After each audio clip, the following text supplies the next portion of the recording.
ನಮಸ್ಕಾರ. ಇವತ್ತಿನ video mutual ಫಂಡ್ಗಳು ಯಾವ ಷೇರುಗಳನ್ನು ಕೊಂಡಿದ್ದಾರೆ ಮತ್ತು ಮಾರಿದ್ದಾರೆ ಪಟ್ಟಿ ನೋಡಿ. ನಾನು ಡಾಕ್ಟರ್ ಭರತ್ ಚಂದ್ರ. ವಿಡಿಯೋಗಳ ಉದ್ದೇಶ ಕನ್ನಡಿಗರ ಸೇವೆ. ನಿಮಗೆಲ್ಲ ಒಂದು ಕುತೂಹಲ ಇರಬಹುದು, ಮ್ಯೂಚುವಲ್ ಫಂಡ್ಗಳು ಯಾವುದಾದ್ರೂ ಷೇರನ್ನು ಕೊಂಡರೆ ಮಾರಿದರೆ ಅದಕ್ಕೂ ನನಗೂ ಏನು ಸಂಬಂಧ? ನಾವೆಲ್ಲರೂ ಷೇರು ಮಾರುಕಟ್ಟೆ ವಿದ್ಯಾರ್ಥಿಗಳು.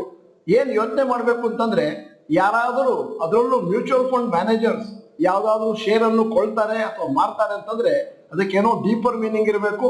ಬಹುಶಃ ಅವರಿಗೆ ಆ ಶೇರ್ನಲ್ಲಿ ಏನೋ ವಿಶಿಷ್ಟತೆ ಅಥವಾ ಅದರಲ್ಲೇನೋ ಅನಾನುಕೂಲತೆ ಕಂಡಿರಬೇಕು.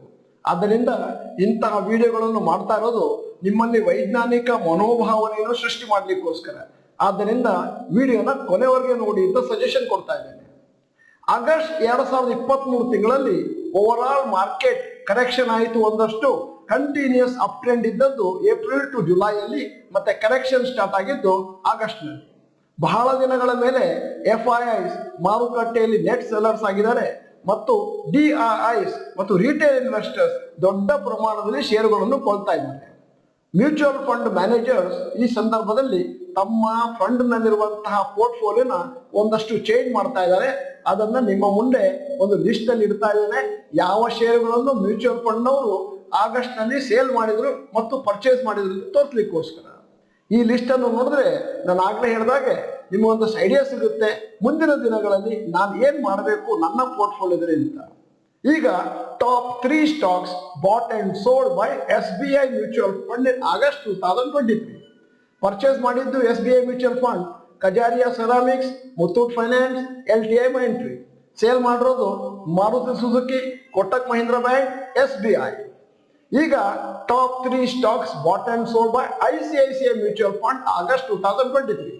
ಪರ್ಚೇಸ್ ಮಾಡಿರೋದು Bharti Airtel, Maruti Suzuki, Sun Pharma. Sale ಮಾಡೋದು Infosys, NTPC, LIC housing finance. ಈಗ 3 ಷೇರುಗಳು HDFC ಮ್ಯೂಚುವಲ್ ಫಂಡ್ ಲಿಸ್ಟ್ ನಲ್ಲಿರೋದು. ಬಾಟ್ ಅಂದ್ರೆ ಪರ್ಚೇಸ್ ಮಾಡಿರೋದು Coforge, HDFC bank, Kotak Mahindra bank. Sale ಮಾಡೋದು Infosys, Supreme Industries, power finance corporation. Reliance Nippon mutual fund August 2023 ಕೊಂಡದ್ದು, sale ಮಾಡಿದ್ದು. ಕೊಂಡದ್ದು HDFC bank, REC, ITC. Sale ಮಾಡೋದು HDFC AMC, Axis bank, LNT. ಈಗ Kotak mutual fund purchase ಮಾಡಿರೋದು Maruti Suzuki, Zomato, Shriram finance. Sale ಮಾಡಿರೋದು Supreme Industries, Bajaj finance, Polycab. ಸಾಮಾನ್ಯವಾಗಿ ಎಲ್ಲರಿಗೂ ತಿಳಿದ ಹಾಗೆ ಮ್ಯೂಚುವಲ್ ಫಂಡ್ಗಳು ತಮ್ಮ ಪೋರ್ಟ್ಫೋಲಿಯೋದಲ್ಲಿರುವ ಷೇರುಗಳನ್ನು ಮೊಸರು ಕಡದ ಹಾಗೆ ಚೇಂಜ್ ಮಾಡ್ತಾನೆ ಇರ್ತವೆ. ಯಾಕಂದ್ರೆ ಅದೇನು ನ್ಯೂ ಫ್ಯಾಕ್ಟರ್ಸ್, ನ್ಯೂ ವಿಚಾರಗಳು ತಿಳ್ಕೊಳ್ತಾರೆ ಫಂಡಮೆಂಟಲ್ ಅನಾಲಿಸಿಸ್ ಅಲ್ಲಿ.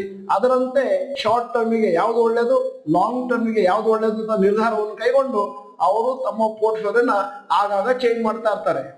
ಮ್ಯೂಚುವಲ್ ಫಂಡ್ಗಳು ಯಾವ ಶೇರನ್ನು ತಗೊಳ್ತಾ ಇದ್ದಾರೆ, ಯಾವ ಶೇರನ್ನು ಮಾರ್ತಾ ಇದ್ದಾರೆ ಅಂತ ನಾವೇನಾದ್ರೂ ಸ್ವಲ್ಪ ಯೋಚನೆ ಮಾಡಿದ್ರೆ ಬಹುಶಃ ಮುಂದಿನ ದಿನಗಳಲ್ಲಿ ಮ್ಯೂಚುವಲ್ ಫಂಡ್ಗಳು ಯಾವ ರೀತಿ ಅವ ಪೋರ್ಟ್ಫೋಲಿಯೋನ ಬಿಲ್ಡ್ ಮಾಡ್ತಾರೋ ಅದೇ ರೀತಿ ನಾವು ಕೂಡ ನಮ್ಮ ರೊಬಸ್ಟ್ ಪೋರ್ಟ್ಫೋಲಿಯೋನ ಬಿಲ್ಡ್ ಮಾಡಲಿಕ್ಕೆ ಅನುಕೂಲ ಆಗುತ್ತೆ.